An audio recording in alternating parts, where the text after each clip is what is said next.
Ako po si Emelson, ng DTF operator dito sa TIT1 Luna. Ginamit ito ng 6 na araw na may bilang na 305 meters na run this week. Ito naman po ang aking printed head area. Ang ulit palit ng color July last year, yung white, itong January 3 lang.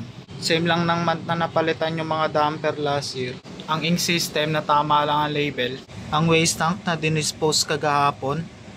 ABR. Tsaka ground wire. Yung ABR malayo naman po sa mga ink para hindi siya mabasa. Ang capping na may 90% good condition pa. Head clean. Linisin ang wiper after head clean. Ito po ang nozzle check, buo naman po siya, pati yung white nya. Dito naman po stock namin ng unused powder, DTF film. Ito naman po yung records na nagamit na CMYK. Nag-consume po kami ng 5 white, 4 na powder, 3 media film, cyan, yellow, solution isa, magenta, tsaka black isa. Daily output record, printer daily checklist. Wala na kami in-house order. Thank you po.